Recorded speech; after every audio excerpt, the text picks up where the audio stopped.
a lot of We're starting recording right now. awesome. Go off, King. All right. So are you recording it like this? Are you using the video for this or not? I'm not sure. Maybe I might, just drop the YouTube videos. I'm not really sure yet. I don't even have a name, honestly. No name yet. We're just going off pure emotion. All right. We're playing. I wrote down a bunch of notes on the Jets, so don't worry about it. Oh yeah. Well, I don't know. You have is it all going to be New York stuff? So you're doing a lot of the Jets. You said Mets. Was it Yankees or Mets? Yeah, all cellar dwellers. So the Mets, Jets, Knicks. We're gonna talk mostly about New York sports. I mean, I want to do some general sports talk. Like I love talking sports in general, but I gotta focus on my teams that don't get enough love in the first place. Gotcha. Well, you know what it is? The cellar dwellers are always more interesting, though. That's what got me to being a Browns fan, because it's just like, oh, it's more interesting. There's it puts the strategy out there for you. You get to watch like the draft and be interested, free agency, and there's always hope every year. Yeah. That's why free agency and the draft sometimes more interesting than the regular season. Oh yeah, no. For me, it's usually halfway through the season. I'm so into the Jets, and then at some point we lose so much. I'm like, you know what? I gotta start looking forward to the draft, because it's the only thing I can look forward to right now. I've been doing like so much draft research, but I want to welcome everyone to the show. I have no idea what we're gonna name this, but this is Walter Deptuch. He's a great comedian, and he's like in my world, he's the king of knowing everything about football. Oh, thank you. Appreciate Walter that, man. He's a fucking vault of football knowledge. And you have your own podcast. How about you plug the podcast, man? I have Draft Vice, which is like my YouTube channel and podcast. I'm also on Face Off with Facemeyer every Thursday.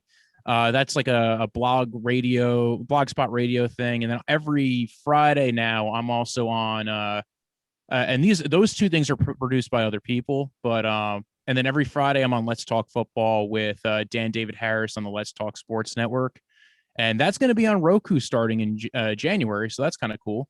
But other than that, man, most of the things that I talk about, like I use my Draft Vice stuff more for like, I want to talk about this, or I'm like in the mood kind of thing. That's like when I'm really ready to go and talk shit. The other stuff kind of keeps me going and puts me in other channels and stuff like that. But all three of them are very good. Different people. Like the one show's a call-in show, the one on Thursdays. And I honestly, my favorite time of year for football is the off season. I mean, I'm still excited because like currently, like I'm still invested into what's going to happen with the playoffs. Oh yeah, well now we're getting all these weird COVID things. Yeah, this season is actually super interesting because there's no true dominant team, or that one that's shown their face yet. Everyone's shown a little bit of dominance, but not like a iron fist yet, which is really cool. Yeah, not only that, but like every time you think there's a dominant team, something happens. Like we thought the Cardinals were the dominant team, and then now that Kyler Murray went off for a few weeks because of he had the ankle issue, the ankle injury. DeAndre Hopkins has been in and out, so they've had a lot of issues. Now we just saw them lose the Rams, a team that they beat way earlier in the season. Yeah. So that was the team. I think everybody was like, "Oh, this is the Super Bowl team." And who's your team right now? My team right now. I mean, I'm still. Who do I think's going to win, or who I think's going to make it to the playoffs? Who's going to be a problem in the playoffs? Packers are still. I mean, Packers are always going to be a problem as long as you have Aaron Rodgers. You're good. I don't think the Bucs are going to be as competitive in the playoffs. I think they kind of got lucky because like the rest of their season's kind of an easy schedule. Oh yeah, they got hot. They got hot at the perfect time, and then they got lucky with the Packers. Honestly, well, their defense also was playing really well last year, and their defense hasn't been as strong. Their offense is still good, even when they're down a bunch of guys. They still have so much depth in that team: Godwin, Perriman, Gronkowski, Mike Evans. Yeah, the running backs. Their sixth best wide receiver is like a number 3 on a like an okay team.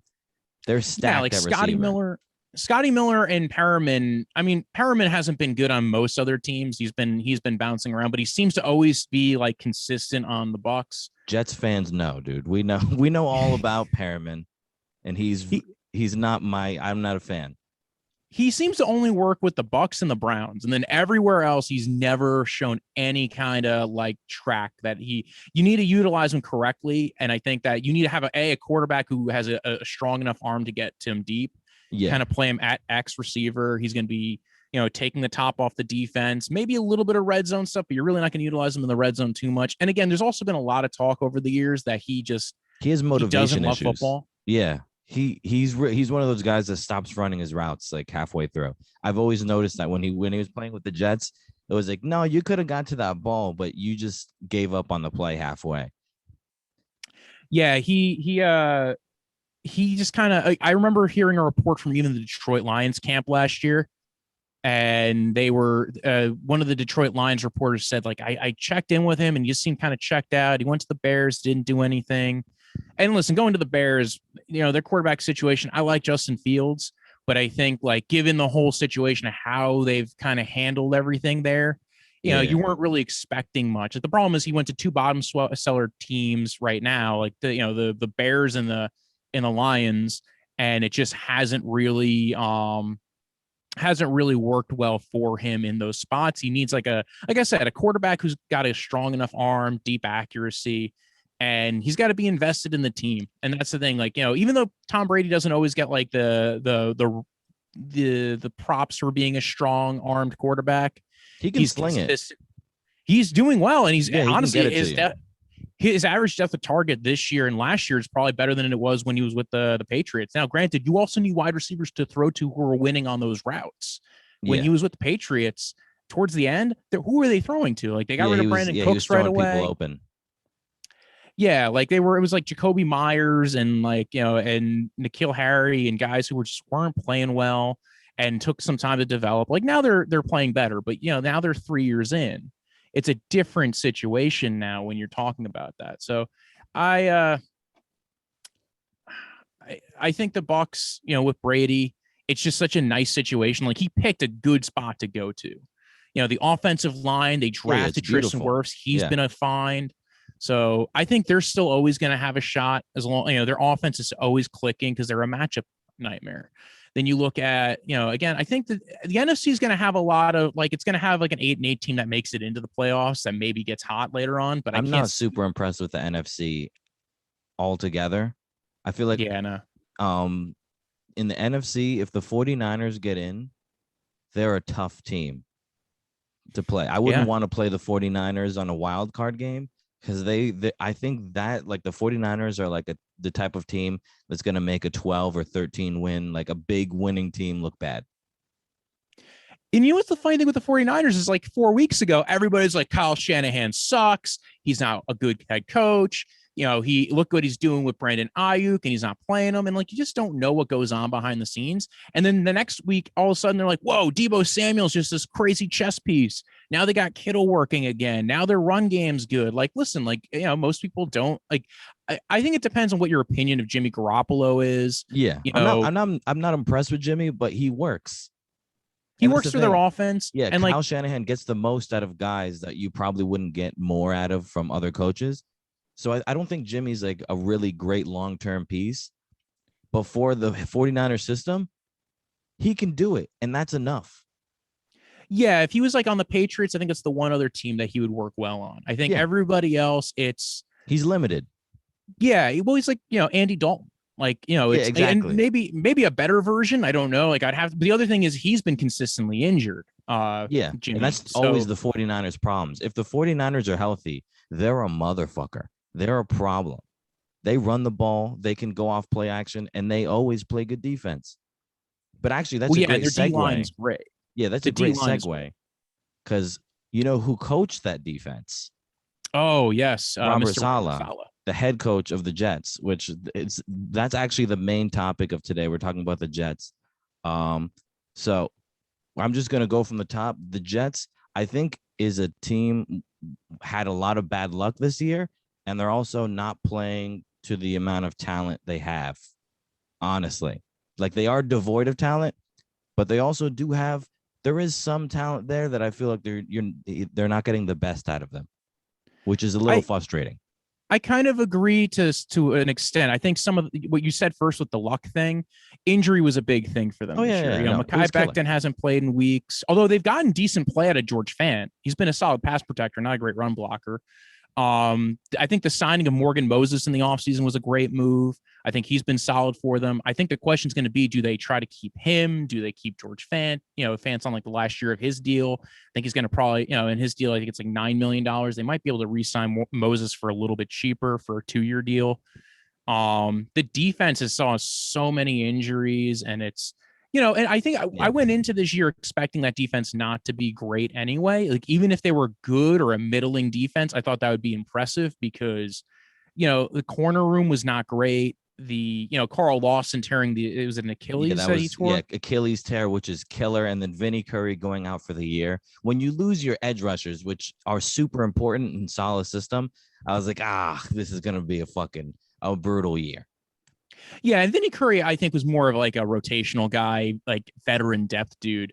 But Sheldon Rankins, who looked good in the beginning of the year, I think that's the other problem. Is like 1 minute the team looks really good on one side, and then the next minute it looks really bad. Like now the defense looks horrible right now. Where earlier in the season looked good, but like earlier in the season you had Marcus May. Yeah, the big question is are they going to get to bring him back? They could have assigned him to an extension. Are they going to franchise tag him again? Marcus May was like because you know what, the first I would say 5 weeks of the year, Jets defense wasn't great, but it was okay. Like it could make a stop, and they were getting enough help where they were attacking the passer. After Marcus May went down, this entire defense was SOL, and you could see it. Like he's the heart and soul. I think I don't know for sure. I think he might have been the play caller, and you could tell they just lack leadership. Because in my opinion, if I'm just going to go from top to bottom defense, the corners have not been that bad. Bryce Hall, that guy's a boundary corner. He's a player. I'm not going to say he's a number one, but I think he can play. And Michael Carter the second is a good slot corner. And we got those two guys, young, cheap, and late in the draft. And I think they're guys that can stick around for a decent amount of time.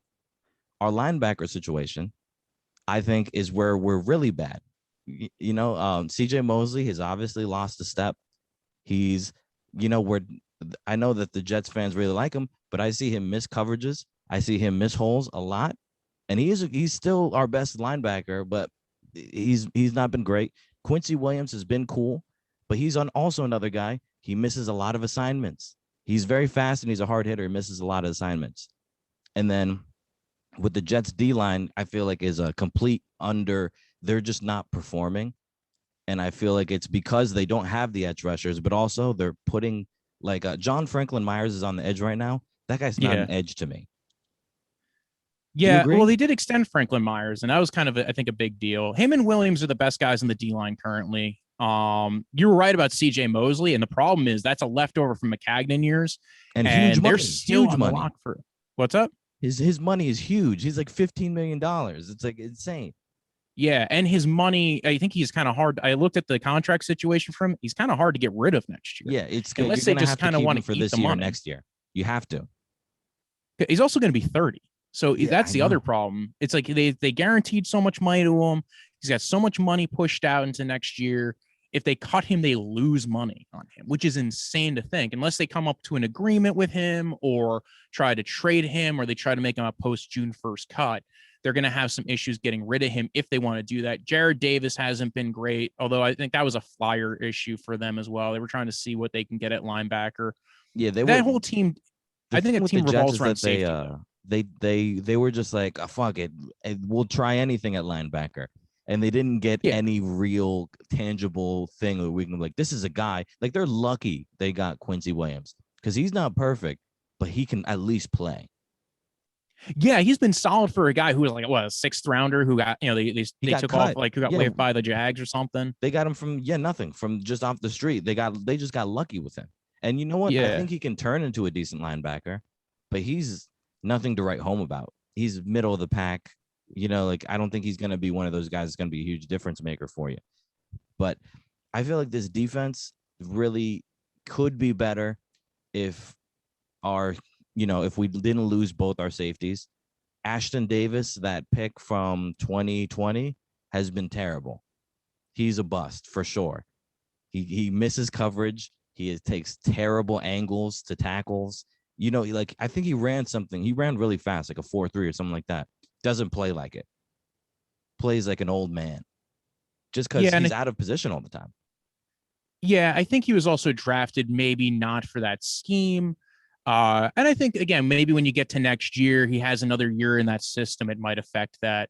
Um, like you said, losing Marcus May was a big problem, and I think that's why now the defense has become just a sieve where you could throw on them, you could run on them. Where earlier in the year they were at least hard to play against on Yeah. defense. They were rushing to the ball and really they were doing what the scheme is made for, because Salah's scheme is made specifically, you give the under and you don't give up the big play. The thing is, now the Jets give up the under and they also give up the big play.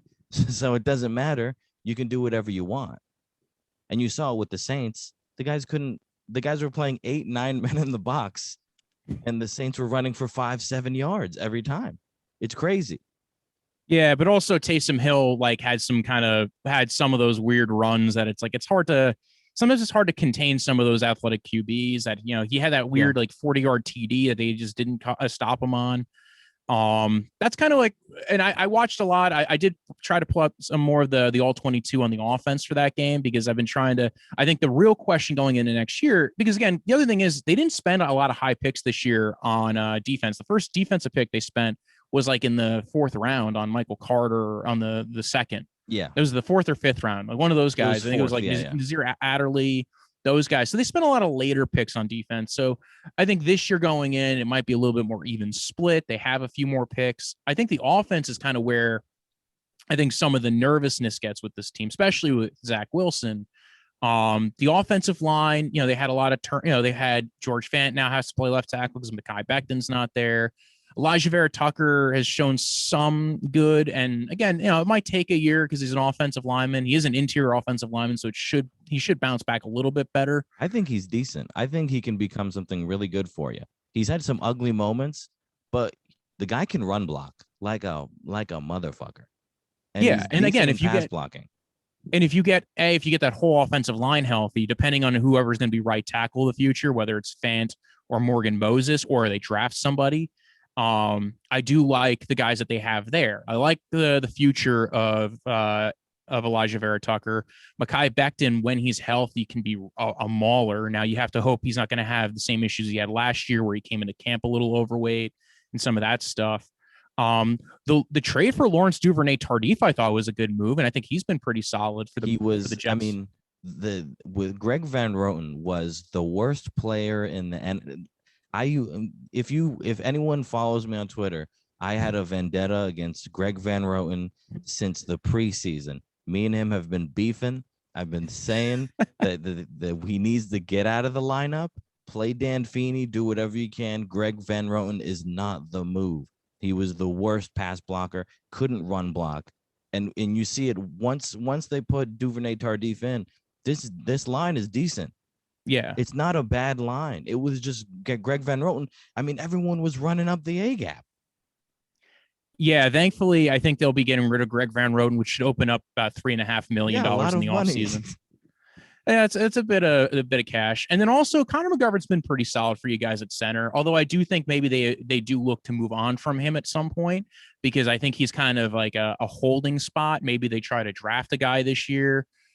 Whether they go for the guy in the first round like Linderbaum, or they go for like a more of a mid-round center and just try to develop somebody. Because again, it's another $9 million invested in the offensive line to a pretty solid average dude. I think maybe they keep him for one more year and they try to play around with some stuff. But again, another guy who I think he's been solid. I think he's been one of the more consistent players there. Yeah. And then we can go to the running backs room, which I think has been surprisingly good. Michael Carter looks like he can play. And Tevin Coleman State dude has been decent, which you wouldn't think. He kind of looked washed for a little while, but he can play. He can still play.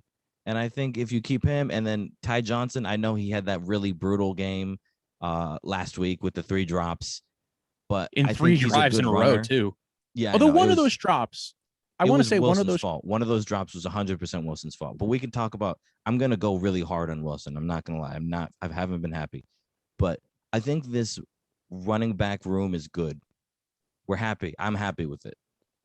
Now, other rooms where it's the wide receiver room, I feel is a bit overrated. Corey Davis is a number 2. Keelan Cole is fine. That's all I can say. Crowder's good. He's a good slot, not a great slot. He doesn't have, and he gets catches, but he's a small guy with no big play potential.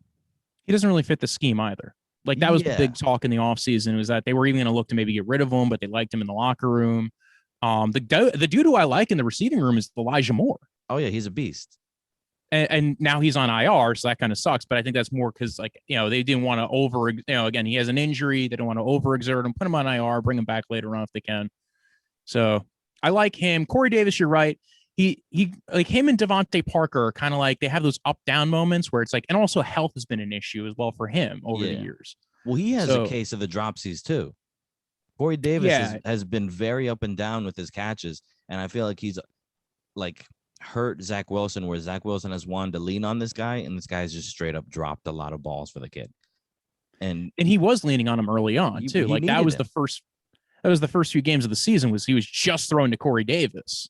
I mean, I like Corey Davis, and I hope next year, I think the Jets need to draft another receiver, and I feel like this is a great draft to get a guy where you can plug and play him, and we can, if you can get, Davis, Moore, and let's say I like Treylon Burks. If you can get a Treylon Burks, that would be awesome. And yes, Treylon Burks I like a lot too. That would be like something you can have for a really long time that can really work for you. And another he's like for people who don't know who Treylon Burks is, he's a 6'3", kind of like Deebo Samuel kind of guy, very good run after the catch, also very good against man coverage. Just, again, like I think he has that very similar body style to Brand. Like he's like if you took Deebo Samuel and made him bigger. So I like him a lot. And there's going to be a few different wide receivers in this draft class, like you said, that I think are going to be exciting to watch going into this year. Yeah, because I mean, the thing is, with wide receivers, you need 6 good ones, because you see when you lose guys, then you're putting dudes like, no offense to Braxton Berrios, you're putting him on the field. He's okay, but he shouldn't be getting a lot of play time. Mims, who's just been, I mean, it's week 14, you're lining up wrong. You're a penalty machine at wide receiver. The guy has been just downright bad. Like he's been a case of the dropsies, and he's really disappointing. He was one of those guys who was, I think he's also 6'3", 4.3 runner. The Jets were really looking for him to take a step, and he's face planted. There's no way to say other than he's face planted. Yeah, I mean, I'll tell you this much: Braxton Berrios, I think, maybe could be utilized more than some teams. Like again, like those kind of style players have some utilization that I think it's underrated. Him, the Switzers of the world, the Edelmans, and he played really well in that Saints game. Like he was one of the few guys who actually looked like he was doing his job very well on offense. With Keelan Cole and Crowder, I don't think they're going to be with the team next year. Maybe Keelan Cole they bring back if they get the right price. The question becomes what they view the wide receivers in this draft and how quickly they develop versus guys who are going to be in free agency if they think they need to bring somebody else in. I know the Jets have like $50 million and they can even free up about another, I think, $30 million. Yeah, we got some cash to spend. I say you draft one and you sign one. Yeah, I think I would agree with that. I think there's a few guys out there. I like my favorite right now for a lot of teams is DJ Chark. I think he's going to come a little bit cheaper than most teams. A good outside I'm a big receiver. DJ Chark fan. That guy's a beast. Well, the problem is he's been injured the last 2 years. So you're going to have the same questions you had with Corey Davis when you signed him. Where is he going to be healthy? There's a reason why he didn't play for the Jags pretty much the last 2 years almost. Yeah. But I'll say healthy, this. Though, he's I also wonder, great guy to have. Yeah, well, again, 4.3 speed, 6'3 wide receiver. They don't make those very often. Basically it's him and DK Metcalf. He's a little bit skinnier than Metcalf. He doesn't like have that weird bulk to him. And I thought he was more likely to hit free agency back when Urban Meyer was still the head coach of the Jags. Now he might get kept because you never know who the new head coach is going to be and what they like about the team. But Yeah, the wide receiver room, I think that'll develop more with more chemistry. I honestly think the big worry I have with the Jets and maybe them going into free agency into the offseason is to try to attack that tight end room Oh yeah, because we the have one guy nothing. there who seems semi-functional is Ryan Griffin. And that's fine. He's a semi-functional like tight end, but he's your leading tight end, which for a team that is a very outside zone run offense, play action, very similar to the Browns, the Niners, the Vikings. You need a mismatch weapon, and that's one of the issues that the Jets has right now. Is that the O line's coming together. Now you need some other pieces to put in there that are mismatch guys, wide receiving, running back, wide receiver hybrids, kind of like Deebo Samuel.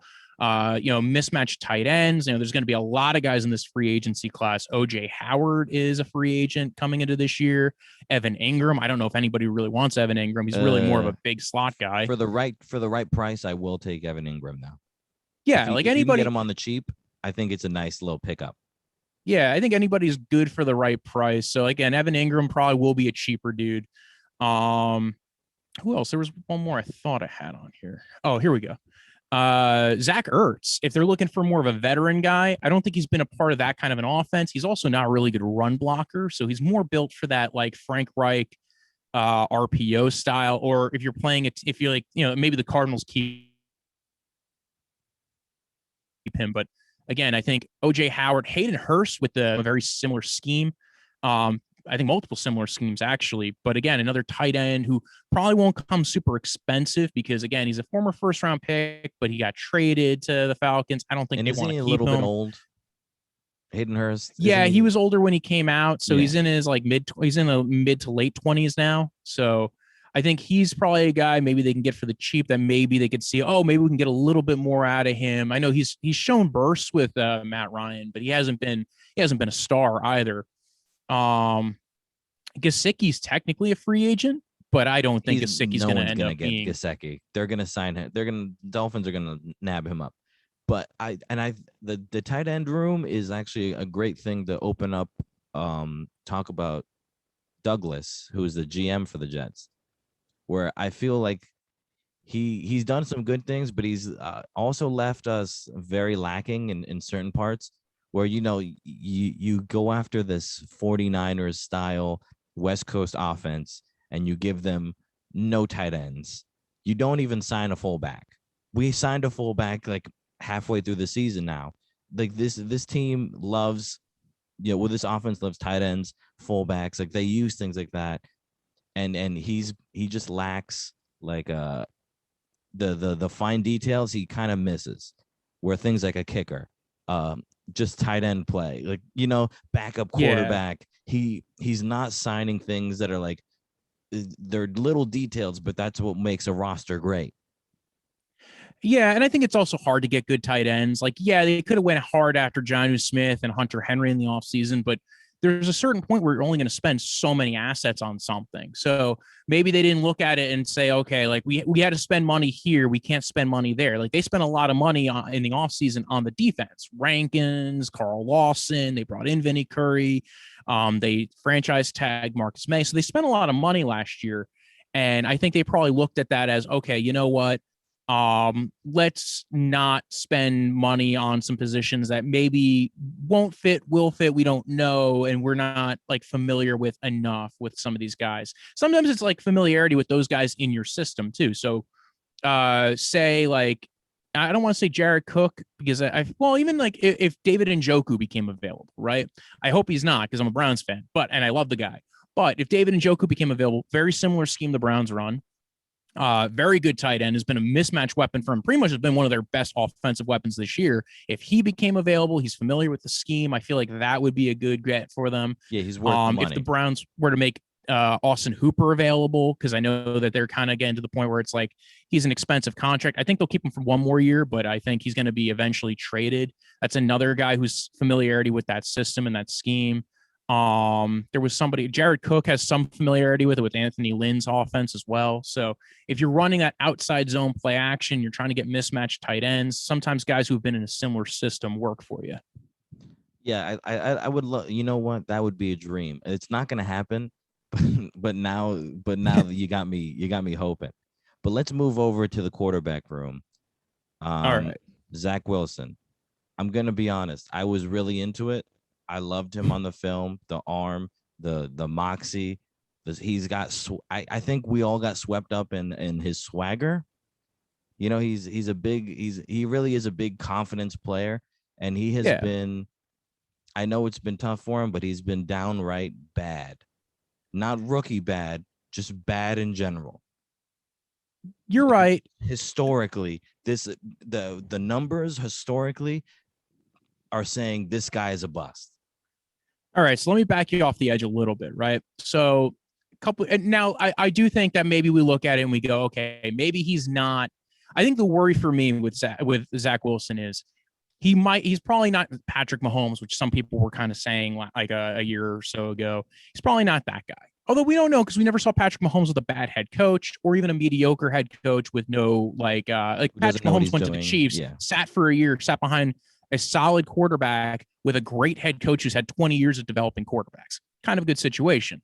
Zach Wilson, if he had gone to the 49ers, probably be in a similar situation. If he had gone there and he gets to sit behind Jimmy Garoppolo, I honestly think there's a lot of similarity to him and Jimmy Garoppolo in that kind of frame of reference. In that, I think the only thing is Jimmy Garoppolo, again, got to sit for a few years, learn an offense, learn how to read defenses in the NFL.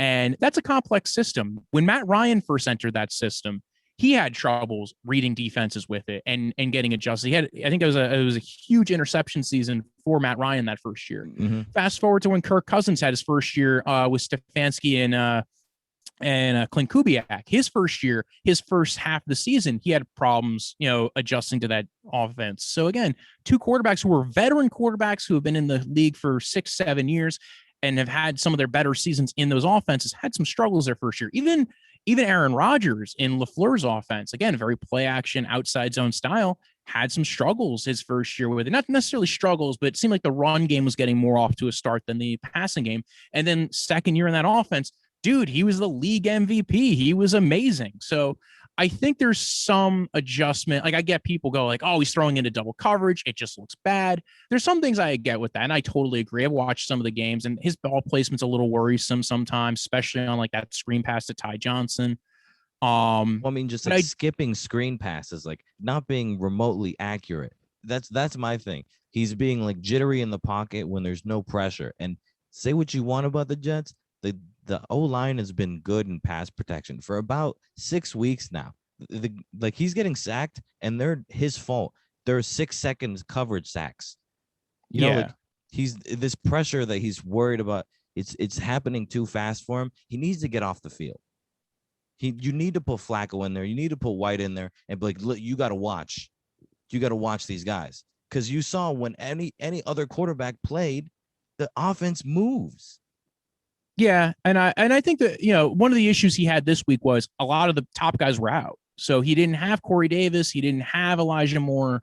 He was going up against with the Saints defense, which is actually a pretty good defense. It's a good defense. Yeah, so it wasn't like, and he had Crowder, who's okay, Keelan Cole, and then Braxton Berrios. So like this week, it was kind of the problem is that development for quarterbacks is not linear all the time. He might have it might be a rough couple of weeks, especially until we get like Elijah Moore back and they get a couple and Corey Davis is on the IR thing too. And yeah, he's done. He's done for the year. Yeah. So did he go on IR twice? Because that automatically puts you out. Yeah, he's done for the year.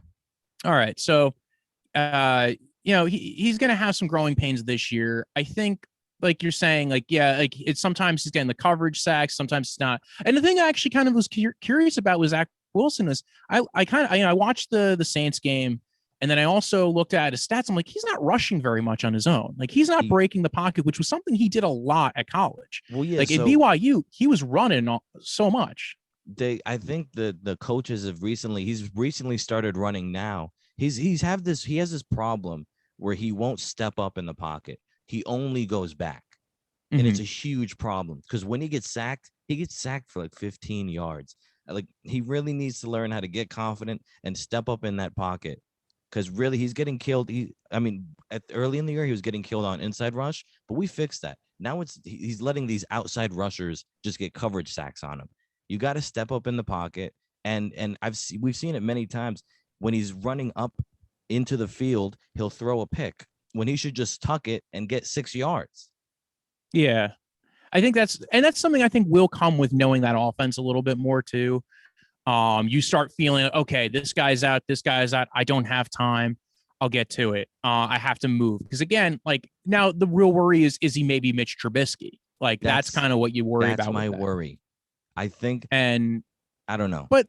But the Bears did make it to a playoff game with Mitch Trubisky. And I'm not saying, listen, that's all you want. You want to get to the Super Bowl. That's the thing. You don't want to be the Bears right now. My thing with Wilson, I think he's looked so bad. You have to, you can't be like, this guy is the starting quarterback. I think if you gotta, I think Andy Dalton is a free agent this year, I believe. Yeah. You gotta get a backup quarterback that can challenge him, even remotely. If I don't even think it's about challenging him. I want to push back on that. I don't think it's about challenging him. It's about having a veteran quarterback who knows the offense. And the problem was they did try to go after Flacco in the offseason, and Flacco turned him down and went to the Eagles because he felt like he had a better shot of winning the job. Yeah. That didn't happen because Flacco's not good. But he would have probably been a good veteran presence in the offseason throughout, like if he had stayed around. Yeah. I don't know if I really want even Flacco being my veteran quarterback presence, because from what I understand, from all of what I've heard, he's a little toxic, I've heard. Yeah, so I'm not overly eager about him being the guy. I've liked Case Keenum with the Browns. I liked, Josh McCown was that guy for a bit. Yeah.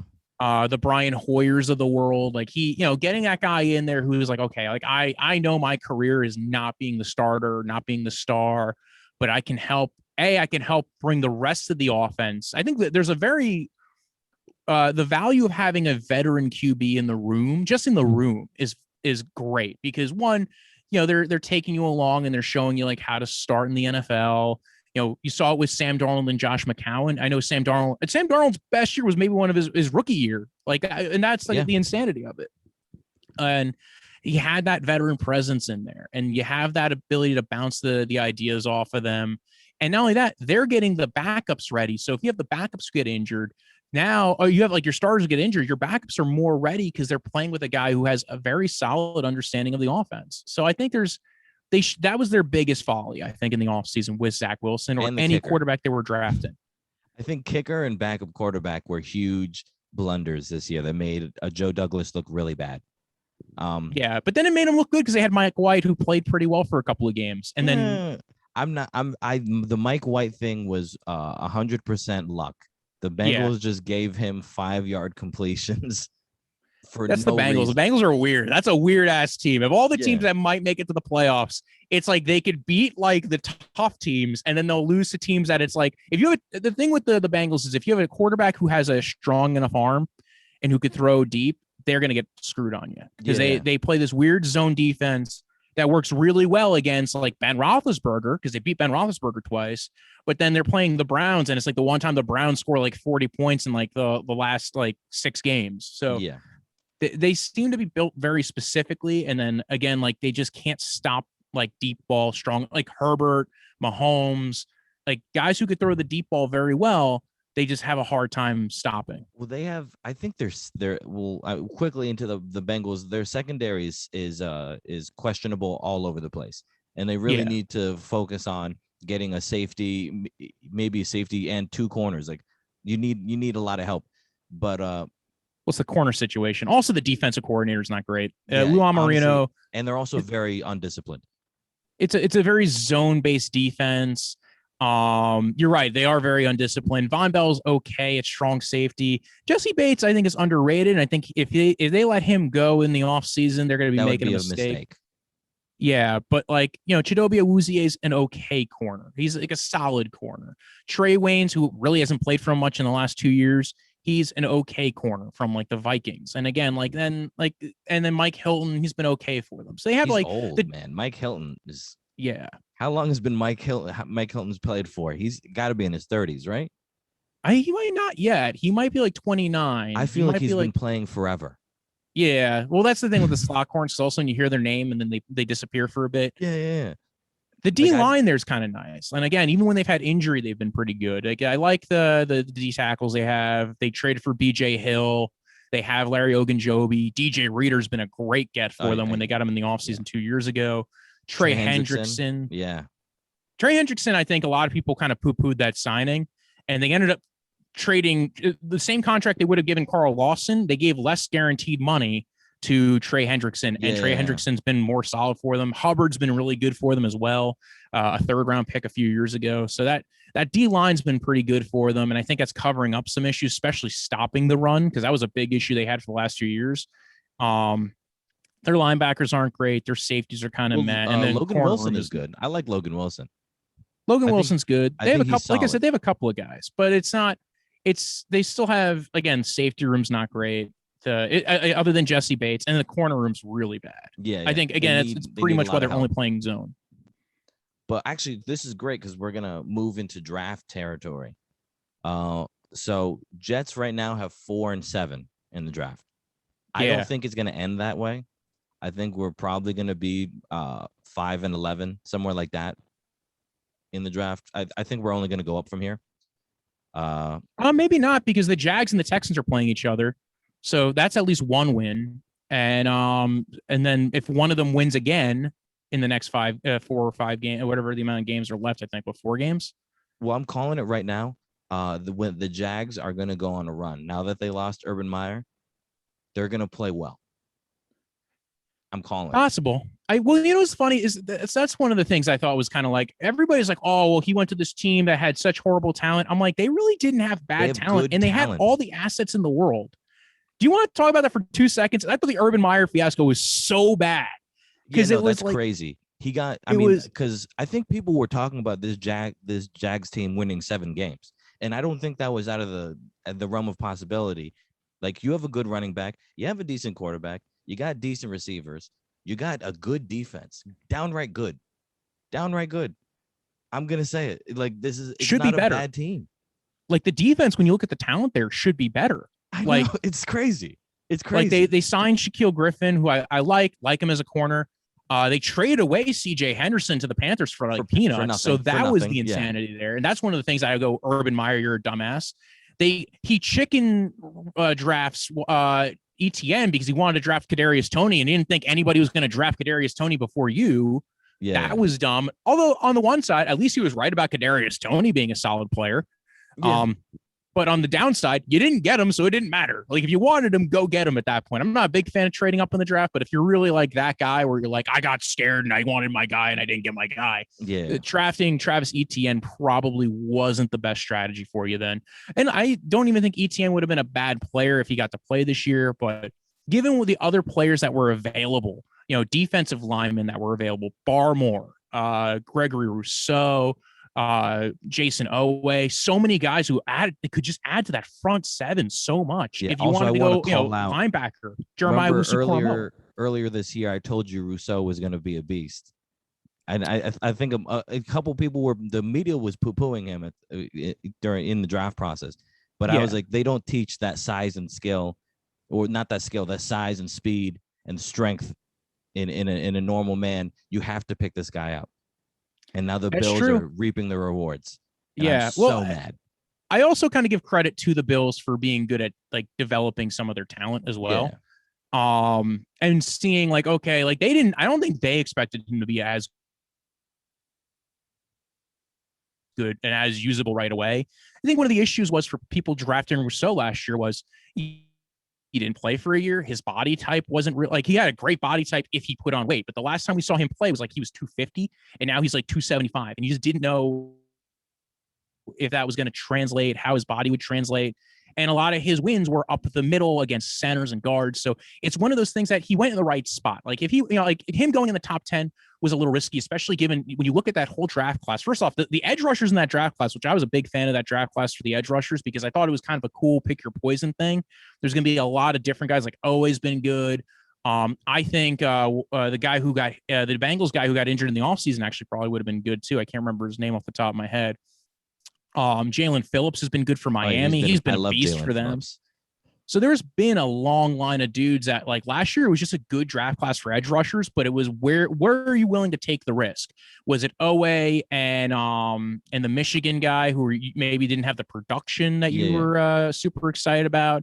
Was it the the guy who didn't have great athletic, the guy who the Bengals took who didn't have who had good straight line speed, but didn't again had some issues beating like NFL players. No Also one was wasn't perfect really in that draft. They were all a little beat up, but I mean, you've seen they've all kind of looked decent. I think that pass rushing class was underrated, but I want to talk about this year's pass rushing class. Yeah, because it's going to be a good one as well. I'm obsessed. I think the Jets need to get one of these top pass rushers. I know, because listen, you're not going to get the top two. I think that's definitely in the cards. The problem is the top two guys. Yeah, the problem is unless they get to move up in the draft one or two more spots, I don't think they're getting Thibodeau. I don't think they're getting Hutchinson. Both those guys are beasts. I mean, earlier in the offseason, people probably thought Aiden Hutchinson would be like a back of the first round guy. Now he's probably going to go number one overall. Yeah, and he deserves it. The funny thing is we were talking earlier about safety. Now, again, I don't know if the Jets are going to take another safety in the top 10 again. But Kyle Hamilton's gotten a lot of talk, kind of a Derwin James kind of clone a little bit. If that's the case, getting that kind of guy who's done so much for the Chargers defense, can play so many different positions, even though he's technically a safety, that would be a guy who they can look at in the top 10 range. I know they've taken a safety in the top 10 before, and it kind of worked for them with Jamal Adams. The personality kind of, he kind of eventually forced his way out, got him 2 first-round picks from the Seattle Seahawks. So kind of all works out in the end. I do think Michigan dude. So you're not wrong. I do think edge rusher is a big deal in this draft. I don't know if the first 2 picks are edge rusher though. Here's my thing. Every mock draft I see has the Jets taking Derek Stingley and Kyle Hamilton. And listen, I like Kyle Hamilton. I'm not taking him with that first pick. But if he's at the end, if I can get him at 9, 10, 11, I'm rubbing my hands. I'm doing a Smithers. I'm rubbing my hands. This is going to be a good day. Yeah. But I want the Jets to stay as far away from Derek Stingley as possible. He looks like a doesn't make it in the league bust because of injuries guy. He looks like it. He smells like it. It stinks of it. This is a D. Milliner situation. You do not want this. I implore Jets fans. Say with please don't do this, Jets. What I'll say with Stingley is it feels like every year his play has gotten a little bit worse, and I don't know why that's been. And he didn't play a whole bunch of snaps this year. It is how it at this point was that Stingley. Let me pull up what happened with him. Because is it a foot thing? Some foot thing? Ankle? Yes, it was left foot. I knew it was some kind of injury. And that's not a good injury, especially for a cornerback. I don't like it, man. And you know who had the foot injury? Milner. Milner had to retire because of the foot injuries. I'm telling you, this guy, I'm not saying he doesn't have talent. I watched the tape. The guy has great ball skills. He really does. But I've been burned before in a very similar situation, and I don't want to see it happen again for the Jets. I kind of get that, especially because it is a good cornerback group. It's a good cornerback draft. So if you see one of the other guys fall and maybe you jump up and take them, and you have a high second round pick as well. Actually, they have 2 second round picks because of the Darnold trade. Yep, we got 2 of them. We have there's a lot of possibility for a lot of things. Take that opportunity because. Yeah, so I would take that opportunity. I would take whatever's the best. I'd say best player, but then some people are going to say Stingley is probably the best player at that spot. Karlaftis is also a very good edge rusher. We were talking before about David Ajabo, the other edge rusher. If they manage to get their other pick up to 3 and they just happen to luck into one of those 2 top guys, I mean, I think that's a set it and forget it deal. Like you said, probably not going to happen. Hamilton, like you said, would probably be a good one to get in that like mid-range, like if it's the second first-round pick they have. Yeah, I hope. I mean, listen, if the Jets can get Thibodeau or Aiden Hutchinson, if we're like at number 3, and let's say the Jags choose Evan Neal, which I don't even think is going to happen. I think they're going to take whoever the second rusher is. You said it, Yeah. but that's not going to happen. There's no way. These guys are great rushers. I think the Jets, you can trade back, or if you can get I don't know. It's rough because I feel like there's like a couple really good prospects, and I feel like the Jets miss out on them. And then there's Kyle Hamilton, and it's too rich at that 4, 5, 6 spot. Yeah. Yeah, especially if it's the second first. If it's the first. It depends on what the second one's going to end up being. If the Seattle Seahawks keep on losing, it could easily be that they have 2 top 6 picks. In which case, you're probably right. It might be a little rich to take a safety there. What I'll say is this though, especially if you're not spending a high pick on corner, the safety thing, like I was saying before, that's a scheme. It's a scheme that very much values safeties, and having a guy like Kyle Hamilton, especially if they keep Marcus May, even if they don't keep Marcus May, and I think that's going to affect it a little bit too. That's going to be so usable for that defense, and just to be able to the things you could do with those 2 guys, I think it would give them a lot of options, and it could kind of cover up some of the corner issues that they would have by not drafting a corner. I also think free agency they might look at edge rusher because of the whole thing with Carl Lawson. Yeah, for Vinny sure. Curry. You have to get an edge rusher because this scheme needs edge rushers so bad. I mean, if we can get at the start of the second round, if we could get like a Drake Jackson, that would be awesome. But I'm really into taking Karlaftis with that first draft pick. I like Karlaftis that much. There's also been talk about offensive line in that spot, in one of those 2 spots. Oh yeah, I mean, if we could take Iquanu, I think that might be really high for the center.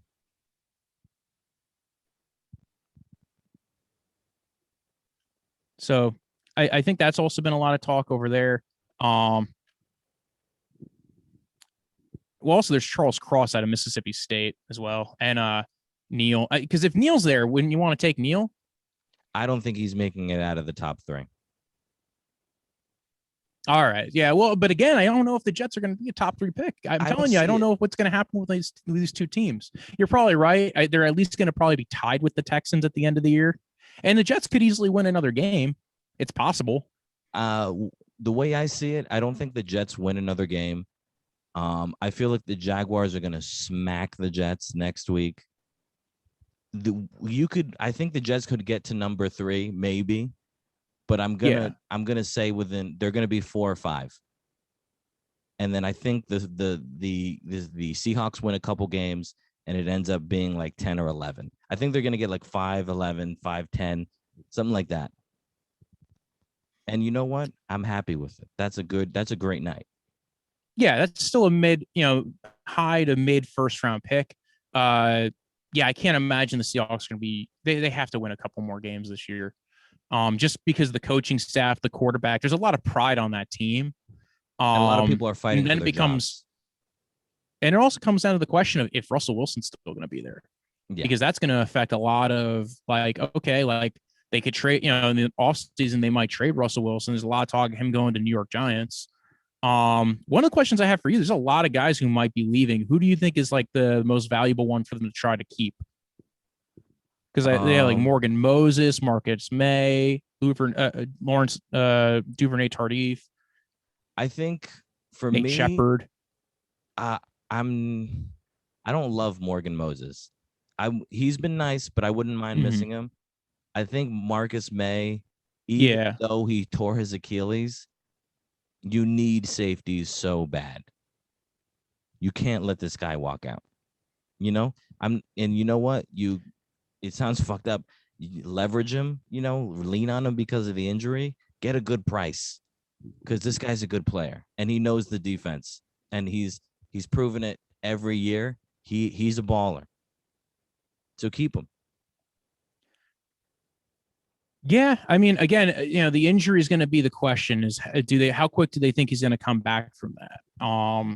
We're starting to see more guys come back from Achilles injuries, so I don't know if it's going to be totally bad. And he's also, Browns just had Grant Delpit come back from an Achilles, and he's been pretty solid. Now he's a lot younger, but um, yeah, and again, like a lot of being a safety is a lot more the mental aspect of it. It's Yeah. the knowing your scheme, knowing where you have to line up, and then also being able to execute as well. But again, that's I think if they're able to get him back to 80-90% health, that then I think they'll be fine.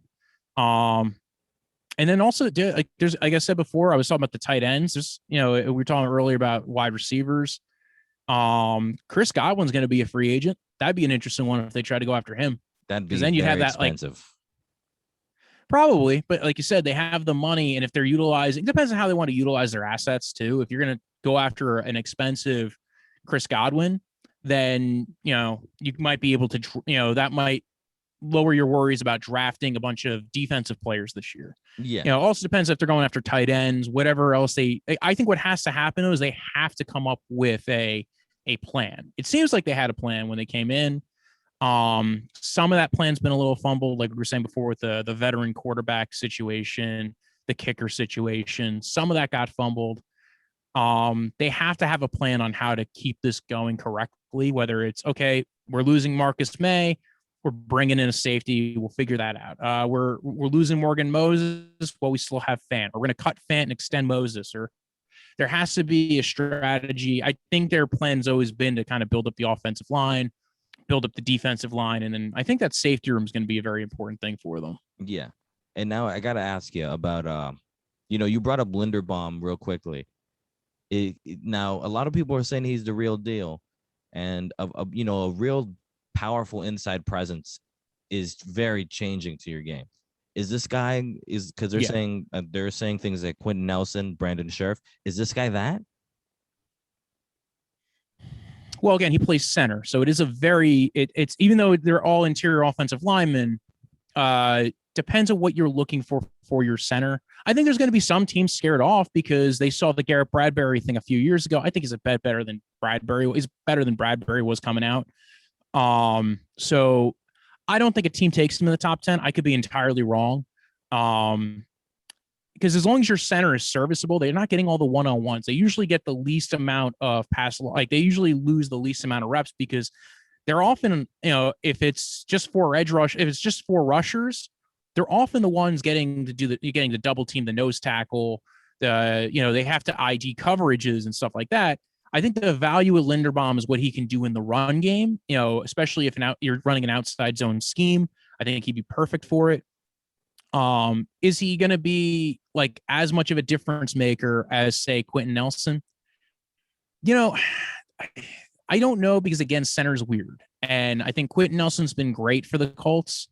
He's been probably like what? Like they literally hit it out of the park with him, but again, he's a guard. Yeah. So it comes down to say they try to use their second first round pick on Linderbaum. Is that really worth it anyway? Like, what are you're missing out on edge rushers and corners? Yeah, and that's the thing. safeties and guys that probably have a higher value than what you already have. You just got to win your pass blocks. And amazing. Maybe they do take him with the second first round pick if it's in that like mid first round range. But again, center is a different, like even like the value of center compared to right guard is different in the NFL. Center is great, but it's like you can get by with a solid to good center. You don't need a top 10 center. I think top 10 guards are sometimes better because if you're pulling, you can pull your center, you can pull your guards, but I think it depends on what your scheme requires. And especially if you have a right guard who's really good and a right tackle is really good, and you can just bulldoze one side of the line, you could pull your guard and get him to the other side towards the left tackle. So I think it depends. I think he's like he's the only like premier elite interior offensive lineman in this draft class. A lot of the other guys are decent, but I don't know. Maybe there's Green as well, but I think he's going to be the guy that a lot of teams are going to hone in on if they need a center or they want to improve their interior offensive line. But I think it also comes down to a question of how you value a position. like I said, right guard is usually the guy who, like, a lot of teams of the interior trio, right guard is usually the one that's considered the most important because that's right He's in a your swingman, if I'm quarterback's correct, right? vision. If you have a right, what's up? He's the right guard is usually the swingman on running plays. If I'm not a huge football scheme guy, but usually Yeah, he's a like puller. it's not even just that, like, yeah, I mean, the Browns pull both guards because they have such good athletic. It depends on what you're doing. But you're right. Like on a lot of plays, usually your right guard is your best run blocker as far as your guards go. You're also it's the spot where if you have a right-handed quarterback, that's your vision. You don't want that coming up into the pocket. So, like, again, if you're going up against an Aaron Donald, you want somebody who can kind of stop Aaron Donald. Usually your left guard and your center are taking on a lot of the double teams often enough. Usually, again, and it really depends. But again, I think I would probably, that's why I always thought it was weird that they didn't try Elijah Vera Tucker at right guard a little bit. But, it all kind of depends on what you really value. They also probably thought, well, we'll stick him where he's been good, and we'll go from there. Because Quentin Nelson was a left guard in college. They stuck him there. He's been good. Yeah. Well, so I have my draft. I got the draft central draft machine up. So let's do a quick mock draft so we can both agree Aiden Hutchinson goes first, right? Yeah. Okay. And then let's say, of course, Thibodeau's going second. Mm-hmm. And then we can pretty much slate Evan Neal for third. I think we can say that for sure. Who's third? His third would be Jags, or it would be Jags are third. So now we're on the clock, number 4. Are you taking Karlaftis, Ekwonu, or Hamilton right now? Oh. Because for me, I'm taking Karlaftis. You Jets rarely get the chance at a good edge rusher, and I think this guy can be a real solid guy for you. I might agree with you there. I think I would take Karlaftis because, like you said, edge rusher, especially good edge rushers, are not always common. And now you have a guy who I can pair up with Carl Lawson when he's coming back, Quinnen Williams. I think I would go with you there because also the value at edge rusher, they're consistent. They're one of the more consistent positions when you scout them from college to the NFL. Usually guys who are like, oh, this guy's really good, he's winning this way, are pretty, like, the things that you're seeing them win at, they're going to do that at the NFL. So absolutely. If the draft analysis holds by then, and Karlaftis is a top 5 guy or top 10 guy by the time everybody's done breaking down their film, I probably would value him over, especially because you might think that you can get one of those other guys later on. Again, especially if you have another high first round pick and top 10 first round pick, you might still get Hamilton. You might still get one of the other dudes. Yeah, and the thing is, I really think that there's like 4 really good corners. And honestly, I like who's that other safety? I had him on here before. I like him. I like that second safety. The Penn State guy, might right? be early second. You can get him. Jaquan Brisker? Yeah, the Penn State guy. Brisker early second. I don't know if you need to spend the draft capital on Kyle Hamilton. That's my opinion. And you don't even know how far Kyle Hamilton falls too, because safety is one of the weirdest valued positions in the NFL. Like Derwin James went towards the back end of the first round, so you might see a guy like him falling, and you might go ahead and call up another team and be like, "Yo, we want that dude. We have 2 second-round picks. We have some extra picks in the bank. We'll trade up. We'll go ahead and grab your stuff, and we'll trade you a third or a fourth." Where it's kind of like what they did last year when they traded up for Elijah Vera Tucker. Now they get a control over a safety. They can easily get a safety, a corner, and a defensive end. You just got yourself half a new defense right there, almost. Exactly. Now we're at the number 5 for the Giants. This is a weird one because I feel like the Giants would really want Karlaftis. But we're here, and I think the Giants take Ekwonu. I think they would love that. Yeah, they probably would. Right? Well, I think it depends on who's still there, right? Like if we get to the point where we're at like it depends on who's still running that team. But yeah, I think offensive line, given the situation they're in with like Andrew Thomas has been a I very think up he's and good. down. I think Andrew Thomas is good. I thought he was good coming out. He's been better this year than he was last year. But last year was a train wreck. Last year, Yeah. the whole offensive line, even your best offensive lineman looked bad. They had to fire the offensive line coach mid-season. That doesn't happen. So they've been all better this year. I still think it was stupid they got rid of Zeitler. Okay, so Yeah. now this is another question I have. Giants, is this I feel a QB coming on? Am I crazy? Is this a QB alert? Kenny Pickett, maybe? Matt Corral? I don't see. Well, again, I think it depends on who's there, right? If they fire Joe Judge and they fire Gettleman, I think they then will. the guy coming in might be like, you know what? Maybe we do need to take a quarterback here. The problem is when you look at the quarterbacks this year, I know a lot of people think that they are going to take a quarterback. I look at it and go, I think they're more likely to trade their picks and try to get Russell Wilson. I think they're more likely to try to make a trade for a quarterback that isn't Deshaun Watson. Yeah. Either Russell Wilson or Aaron Rodgers, especially because they have a relatively high first round pick. It really comes down. I don't think they're keeping Joe Judge. I really would be shocked if they keep Gettleman, but Gettleman at least has been a consistent drafter. Other than quarterback, but he never drafts good positions. If it is Gettleman, they're definitely taking Equanu. We know that for sure. And because he's going to be fixing his problems. Gettleman takes him, he's a bust for sure. But I'm gonna say if the Giants keep their pick, I think they're going offensive line. I think it's very safe to say. Or they're going on either side of the lines. Now they have to.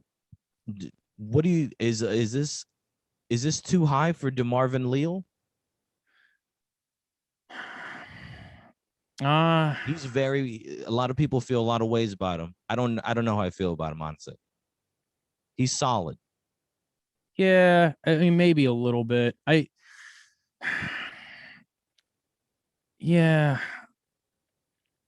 think that, because now this is where the edge rushers, once Karlaftis is gone, it's going to be that weird, like I was saying, the other Michigan guy is going to be an option.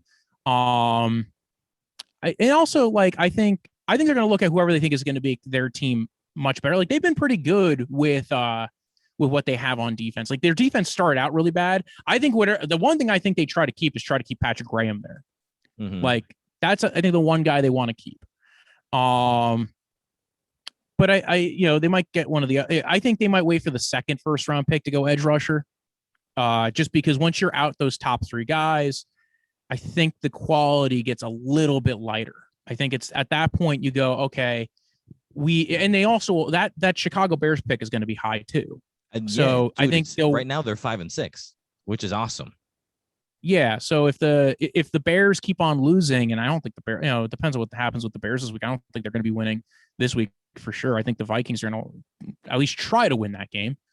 So I don't know. I think they'll wait for the second pick to go edge rusher, especially if Gettleman's still there, because Gettleman doesn't care about edge rushers in the first round anyway. I don't think he's ever drafted an edge rusher in the first round. So I think could also be a spot just where you take like a Hamilton just because he's so good. You think the Giants would do that? Because they do seem to kind of like they do, or at least Gettleman kind of does go like best man available to him or whatever his brain board is. Yeah, he doesn't care about positional value very much. If you look, like a lot of his drafts are D tackles and running back, with Saquon Barkley. Yeah. So I could totally see that. And again, he's one of those guys who might be like, well, this is like his whole thing is this guy's a gold jacket guy. This guy's going to the Hall of Fame. So I could totally see that be a deal for him. I mean, especially because they are going to probably lose Jabril Peppers in the offseason unless they re-sign him. Xavier McKinney's been very good for them. Even where teams seem to still not value safety, it just seems like a position that seems to never go as high as anybody thinks it goes. Other than Jamal Adams, I don't remember the last time a safety like Minkah Fitzpatrick had some viability. Like, I know the Miami Dolphins drafted him, then traded him for a first round pick, but it does seem like safety gets devalued no matter what.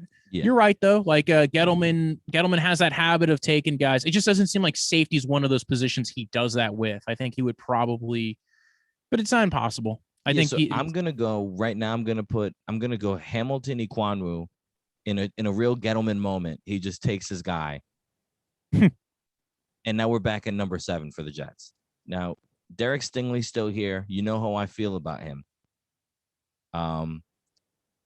It's a weird looking group right now because I feel like all the top guys I really like are gone. But do the Jets go get themselves Charles Cross right now? Yeah, Or that do they one go probably wouldn't Linderbaum? shock me. Again, another offensive lineman would be a good move for them to kind of have that bookend to be on the other side of Mekhi Becton.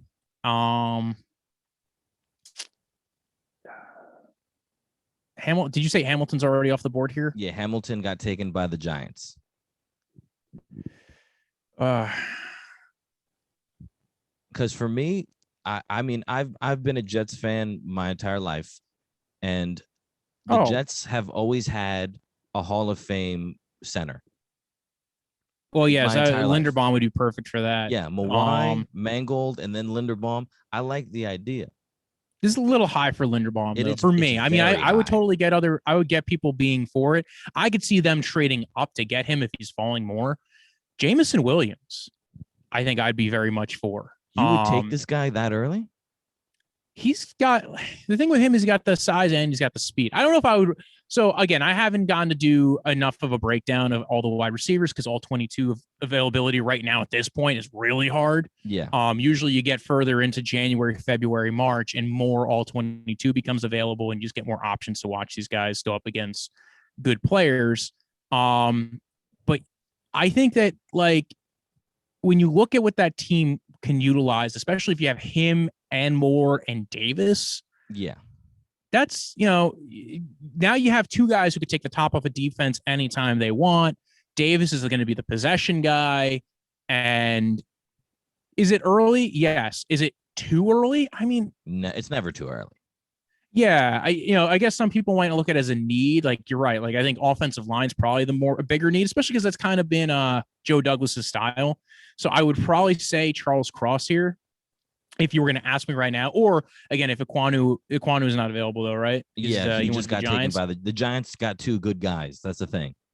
I would say that either Cross or Williams is both a really good choice. But if we're going with Joe Douglas brain, we're definitely leaving with Charles Cross.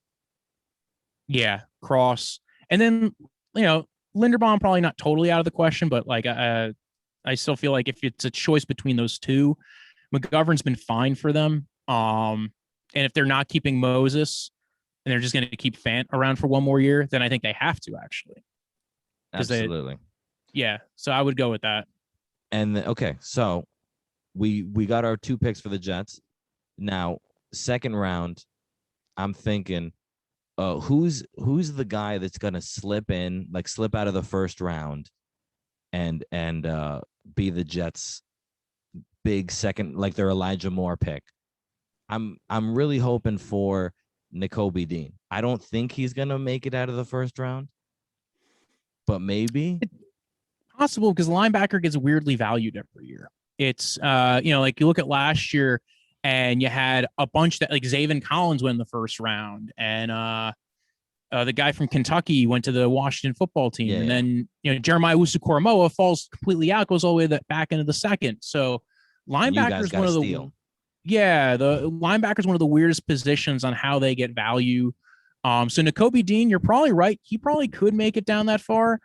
Usually gauging this is a good time to like look at all like those like the big boards right now.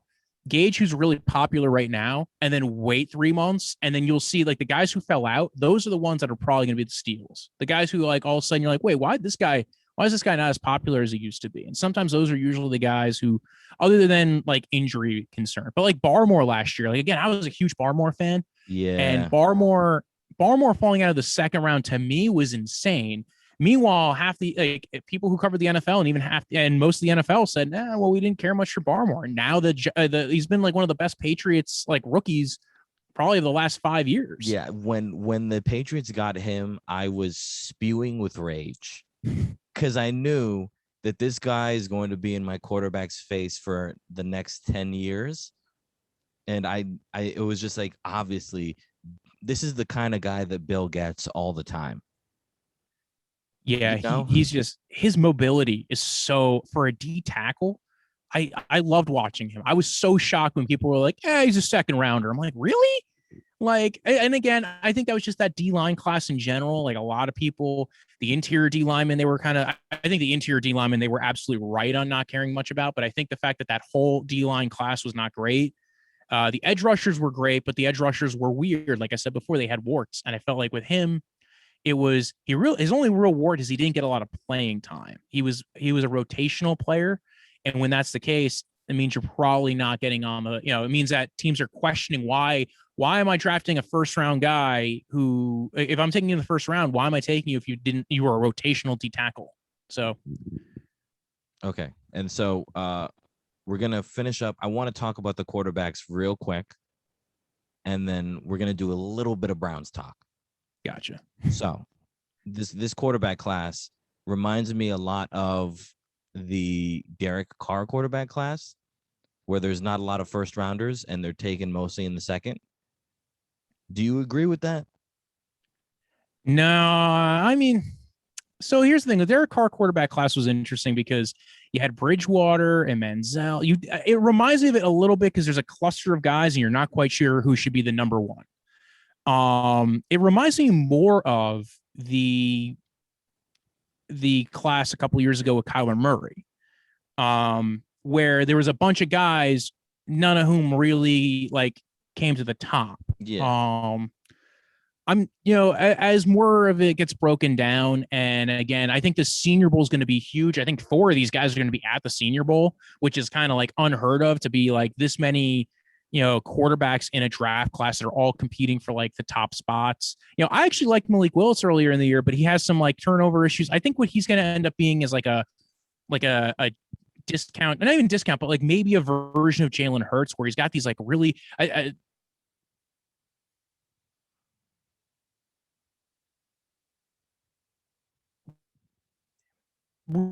plays mixed with his athleticism. I pick it. Howell comes down to how the teams interpret them at the Senior Bowl. One of the big things I noticed though was we don't get enough access to these guys to really be able to figure anything out, right? Like last year with the quarterbacks, all the talk about Mac Jones, Trey Lance, the trade up for 3, who's going number 3, and nobody had a clue. And the problem is most of us don't get to sit down with these guys and pick their brain and figure out, hey, like, are you a leader, right? Like Daniel Jones, like up to this point, the year Daniel Jones got drafted, nobody really talked about Daniel Jones like he was a first round pick. Yeah. And then he went to the Senior Bowl and Gettleman loved him. Dwayne Haskins was the guy everybody was talking about as a first round pick, but nobody knew he was an airhead in between the ears that would just go to strip clubs on a weeknight with no mask on during a pandemic. So like, and would be texting while he's supposed to be the next guy up and should be throwing balls where he's like, oh yeah, sure. Like he was the next guy up in the Detroit Lions game. And like from all reports, he looked like he had no care or clue that he was on a football team. So I think we're going to find out more. I think when we get to the Senior Bowl, that's going to be where we're really going to hear who's the first one coming off the board, who's the big ones that are going to be big, like going to be interesting. That how and I'm curious. Let's see. Well, where do you think the first quarterback is going to be taken? I don't think one's taken before 15. I really don't. Maybe some team gets really thirsty for like a Matt Corral because he's a very sexy name that people like. I'm not too into him, but he's a very sexy name. Yeah. Willis is a very sexy name. Like he has a lot of cool tools. Yeah, I like Willis, but I wouldn't want to spend a first rounder on Willis. Willis is like, again, like you get an option to take him in the second round or a third round, like as like a Jalen Hurts kind of guy. I'd be intrigued by that. I wouldn't want to take him in the first round. Desmond Ridder, I actually kind of liked Ritter for Cincinnati, and I thought he was kind of an interesting dude. I think he might be one of those guys that pops up later on in the process where people go like, oh, like Senior Bowl, he kind of was good. All right, like we're gonna go back over the tape a little bit because like he was good. He was pretty good last year. He's been good this year. Um, Howell and Matt Corral, I think there's going to be a lot of debate early on about those guys being the top picks. Didn't Bortles go that year? Was Bortles the same year as Derek Carr? Because that was like the first guy who came off the board, and it was a surprise out of nowhere. Might have been. Yes, he definitely could have been. But I really don't see a guy who has all even the tools the Bortles has, where he has the size and the physical tools. Like some guys have the physical tools and they don't have the size, or they have like weird hitches. It's not a great quarterback class, honestly. Yeah, it's a very middling one. Like, and kind of like in the way that you were saying with the 14 class, it's a lot of interesting guys, and maybe that's where you're going to get a guy like Jimmy Garoppolo who falls like the second or third round, and then some team goes, oh, actually, this guy could be our starter for a bit. Like, I think that's going to be the thing that happens. One of these guys is going to fall to the second or third round. That team is going to pick him up, and he's going to replace a starter eventually. I don't know which one it's going to be, because there's like 5 of these guys clustered together. Like, I don't think the differential, like, and I think that's going to be the reason why, like what you're saying, there might not be a guy who goes in the first 10 picks, because Jets have 2 of those first 10 picks as of right now. Giants have 2 of those Giants are the only team maybe that might do it, because honestly, Daniel Jones has no neck anymore, and he can't borrow Mike Lennon's oversized one, unfortunately. So I think that's the only one I see that like in the top 10 or likely to be in the top 10 who's going to go quarterback right away. Vikings might take a guy in the second round because they're on the last year Kirk Cousins deal. Steelers might be one of the first ones, maybe even jump up in the draft if they find a perfect guy who they really like. I don't know if there's a guy you perfectly like this year, though. And that's kind of, there's not that universal, hey, like even like that's why a lot of teams, like a lot of people were talking about last year with like, why wouldn't somebody want to take a quarterback in last year's class? Because even the worst one in last year's class still looked better than most of these guys do coming out. Almost every one of those guys in that class is the number one in this class. Yeah, especially off their college tape for sure. Yeah. Mac Jones and Fields and Wilson and Lawrence. That's why I was shocked there wasn't a bigger effort to trade up and get Fields. But again, like you also look at the desire and need for a quarterback. And there's actually kind of an issue right now where there's a lot of teams that really don't need a quarterback right away. You know, there's some that do, but there's not like, it's not like 10 years ago where, dude, if you like teams were like banking on trying to get a quarterback, like you were trading up to the first 2 or 3 picks. Like 5 years ago, you know, you're trading 2 first round picks to go ahead and get Jared Goff and Carson Wentz. This time around, you know, Washington needs a quarterback. Absolutely. You know, but they could be anywhere. That's a team that could be anywhere from a top 10 pick or top 15 pick to a to a later pick in the 20s, because they can make it in the playoffs with a bad record. Yeah, that's literally, I think the only teams that really could go for a quarterback is Washington and Pittsburgh. I think they're the only ones that could be an alert for it. Maybe Houston, if they get real retarded, if they do something really dumb. Yeah, well, I think Houston's not going to do it with their first pick. I just don't see any of these guys being the guy that they want to take with that. Houston kind of seems like the team that's they're going to take a guy again in the second or third round and do what they're doing right now with Davis Mills, because they just don't believe in any of the guys that are currently there. So I think they might be like, again, the one that takes like the second or third guy off the board who's like just making it to the second round. Because like Tyrod hasn't been great this year. He looked good in the beginning, but then he kind of like fell off. Then you also have like, again, Davis Mills has been okay up and down, but I don't think they want to bank on him either. It really becomes like who's available via trade in the offseason, especially after they trade away Deshaun Watson. Yeah. Because that's going to be a big deal. And they're probably going to want a first round pick next year to cover some of that cost, because next year they're probably going to be in the zone to go ahead and get a quarterback.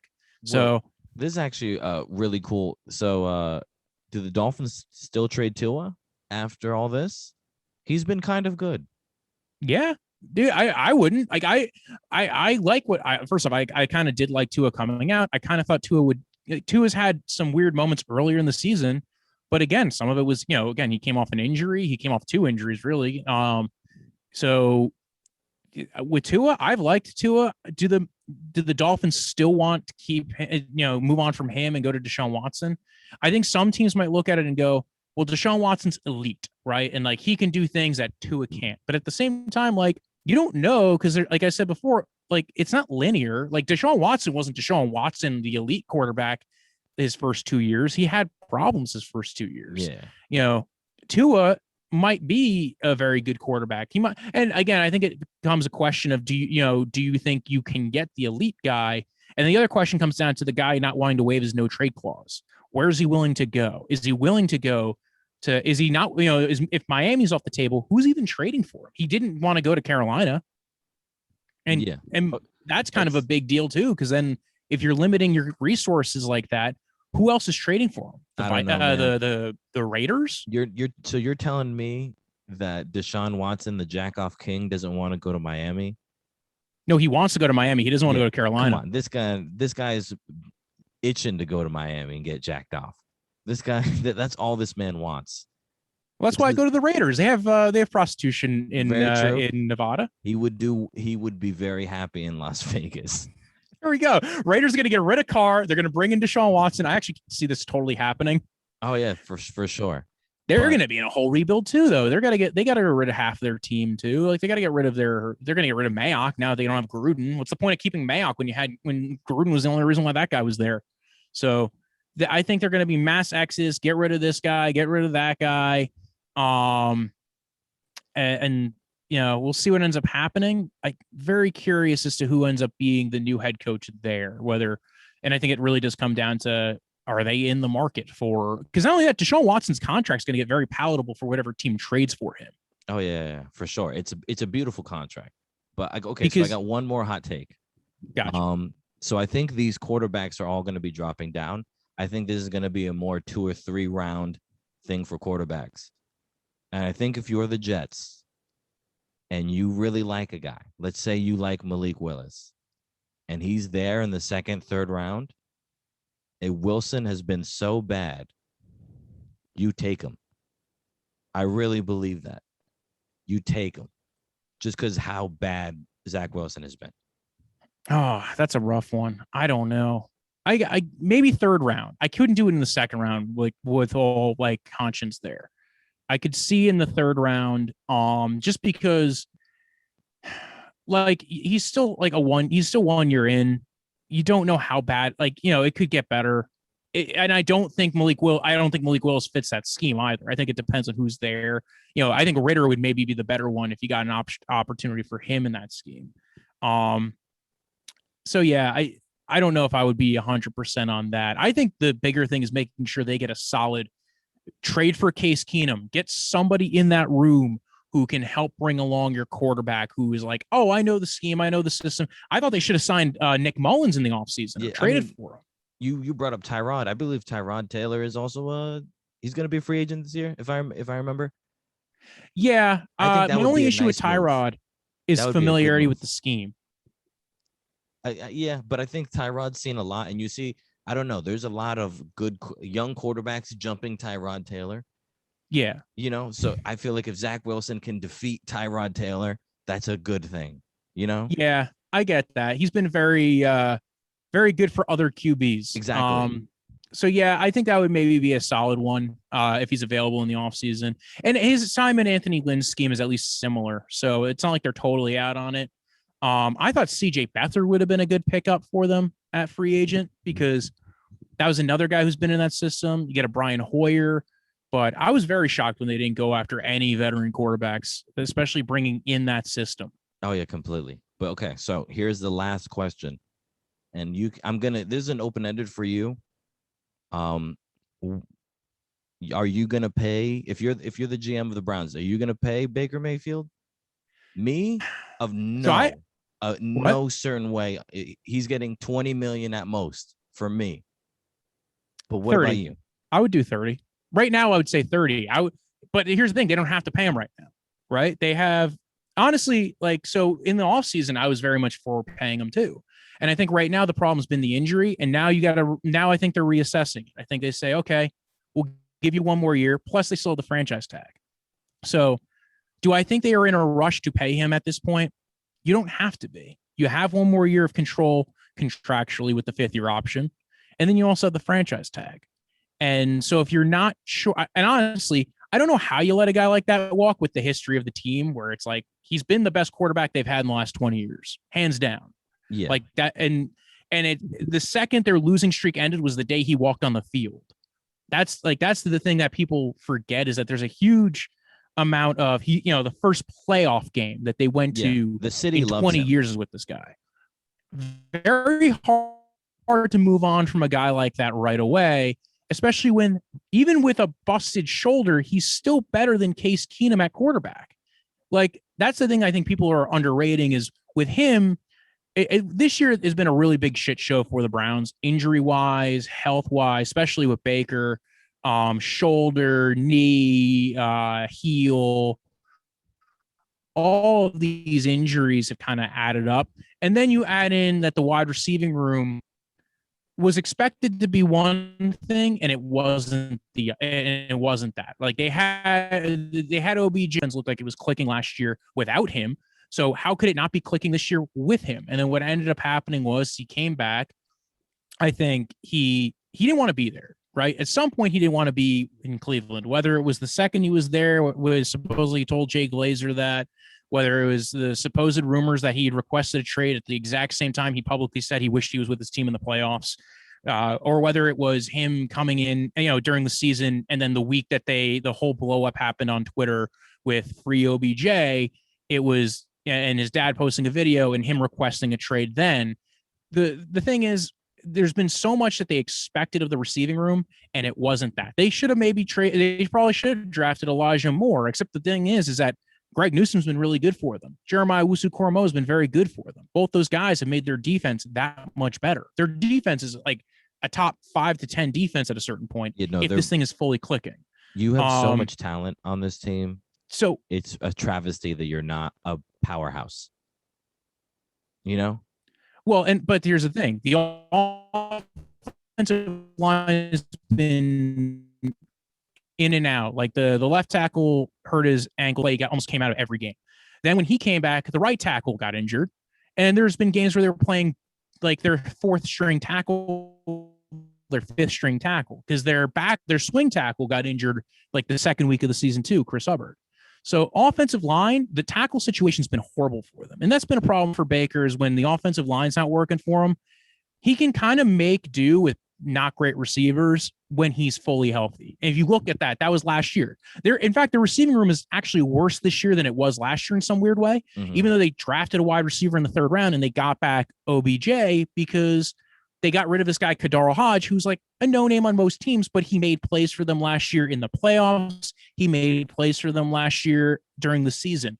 They got rid of this guy. Now he's just a no-name on the Detroit Lions. And that's the thing I think people underrate with Baker Mayfield, is that when he has been healthy, when he has been good, he's been crazy good. Like accuracy off the charts, making mediocre wide receivers look better. Who's their best wide receiver right now? Jarvis Landry with a mildly working MCL. He's been dealing with knee issues this whole season. So I look at it, and Donovan Peoples-Jones was a 6th round guy who's in his 2nd year. There's no way that guy would be a starter on any other team, let alone your number 1 wide receiver. The best thing they have going for them right now is their tight end room, which is honestly my favorite part of this team, is that tight end room, which is Austin Hooper, Harrison Bryant, and David Njoku. And it allowed them to run a lot of 13 personnel, which has been amazing for them sometimes. But unfortunately, they've had issues with COVID recently, and that's affected them. But I think Baker right now is at 80%. And there's been times with this season, Minnesota Vikings game. I don't know what happened to the Minnesota Vikings game, but that was like the worst game I think he's played all year. But then he's also played really good games against really good opponents, and guys keep dropping the ball. The Steelers game, every other receiver dropped the ball. The first Ravens game, again, it was every other guy was dropping the ball, and it didn't that's one of those things that I don't know if I can blame Baker 100%. There's been issues with him, but like before, am I paying Baker right now? I don't have to. And that's the thing. I could take the risk. I would, if he said yes to a $30 million a year contract for 5 years with an out in 2, I would take that in 2 seconds. Is it if it's 35, am I willing to maybe wait a little bit and risk going up to 40? Then maybe I'm okay waiting. So with Baker, I think he's in that weird thing. If he can be anywhere from he's at least when he's healthy, that top 10 range, that fringe top 10 range. And honestly, Really? I think You he think could he's be top better 10? when he's healthy. Think I about don't think last I year don't from think the end he's of the top season. 10, man. I Think think of he's last year middle at of the the end of the pack. season, because it's a lot of recency bias with Baker, right? It's always when you're watching him and things are not going well, everybody goes, "Oh, he's not great." I'm saying healthy. When he's been at his best, he has played with not nearly good receivers, right? Like again, like think about it like this. In fact, like the weirdest thing is the best receivers he's played with have been Jarvis Landry and Odell Beckham Jr. And he's been his worst with Odell Beckham. So I don't understand that. That's something you have to almost take out of the whole book, is be like, okay, so what happens when you take Odell out of it? His only like his worst game without Odell in the last 2 years was the Detroit Lions game, but apparently he was dealing with 3 injuries that week. So healthy, I think he has some good potential. I think when you are, but we have not seen him healthy this year since week 2 when he hurt his shoulder in the Texans game. Jarvis Landry went out. They had so many misfires on offense for the following 2 weeks. And then now they're kind of, I think, the last week's game, he was playing pretty well. That one pick was kind of, he had a misread with him and Jarvis on a pick, and then he had a near interception. I think was kind of, that might have been more of his problematic throws, although apparently even PFF didn't rate him for that. Didn't give him a negative play for that one. So I think Baker is, even at this stage, is still, even injured, is a top like 25, 20 quarterback. And like, hopefully he's better than that. And you just have to hope, the other thing is, what are your options anyway, right? You're going to draft a guy this year. Like I said, maybe you take a Malik Willis in the 3rd round or 2nd round. Yeah, maybe, but you're also running the risk of your offense, your team that has been developing talent so well, losing a bit of options at talent. Like again, this was kind of the debate when the Eagles did this a couple of years ago when they took Jalen Hurts and then moved on from, and didn't draft somebody else to help make that team better when they had Carson Wentz. So, the debate becomes, if there's a guy there in the 2nd or 3rd round. I think 3rd round, they would probably take a guy like Malik Willis or Desmond Ridder. I think outside of that, they're not going to draft anybody. And I don't think they're going to be an option for teams to trade to. Like, I just don't think, and nobody's going to want to trade them their quarterback. Who's going to go there? Yeah, that's the thing. I mean, does Russell Wilson have a no trade clause? He does. So Russell Wilson's not going there. He's given out his like 3 or 4 teams that he's going to. One of them's the Giants. So I think the Giants are probably the most likely one for them to trade and get him. Yeah. And if that's the case, now you look at the other, teams that are available. Like, again, like Russell Wilson's not going to Cleveland. Like, that's kind of already, that should be settled law at this point. Nobody should be thinking he's going to Cleveland. Of course. I don't think Deshaun Watson's going to Cleveland, because again, another guy who has a no trade clause, doesn't really fit the scheme or system or whatever else they want to do there anyway. Damn. And so I don't think they want stuck. Even if you didn't want Baker, you're that's the best you're gonna get. Yeah, I still think Baker's better than Jimmy Garoppolo. I still think Baker's in a better situation. And I think Baker, again, healthy, is a better quarterback than people give him credit for.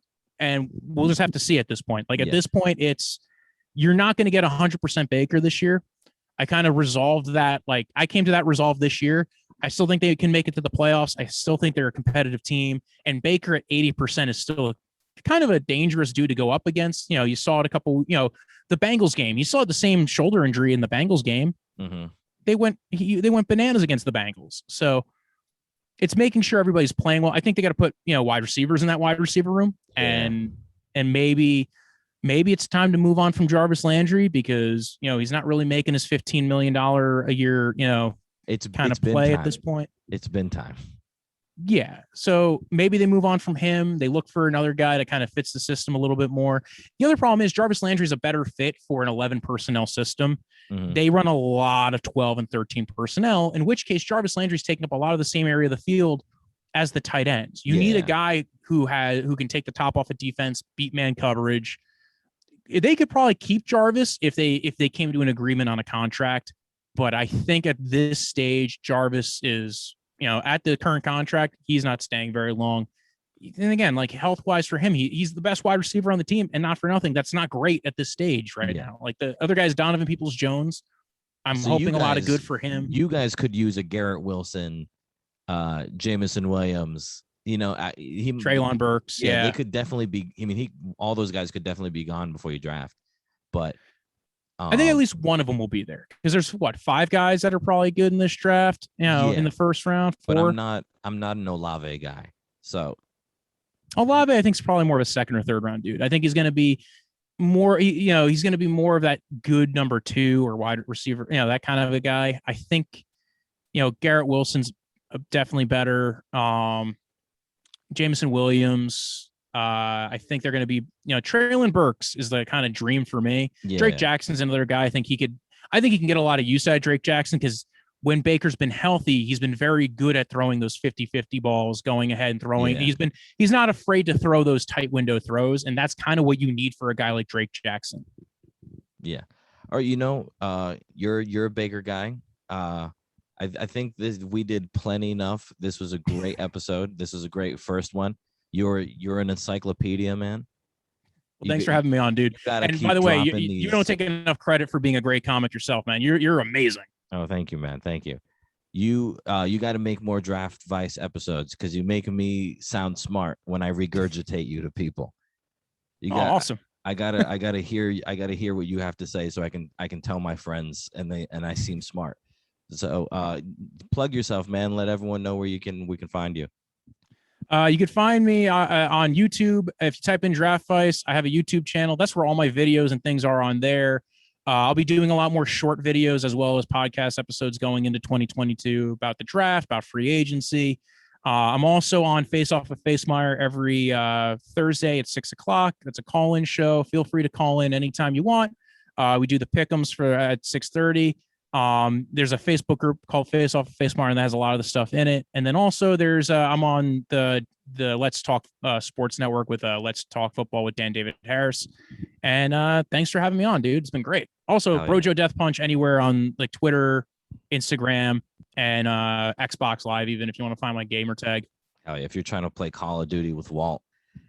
All right, guys, thank you for listening. And, follow me everywhere on Jesse M Comic, wherever you can find social media. And, hopefully the Jets will make a comeback next year. Who knows what's going to happen, but I'll be here to complain about it all. So just keep listening. Thank you. I think there's some hope.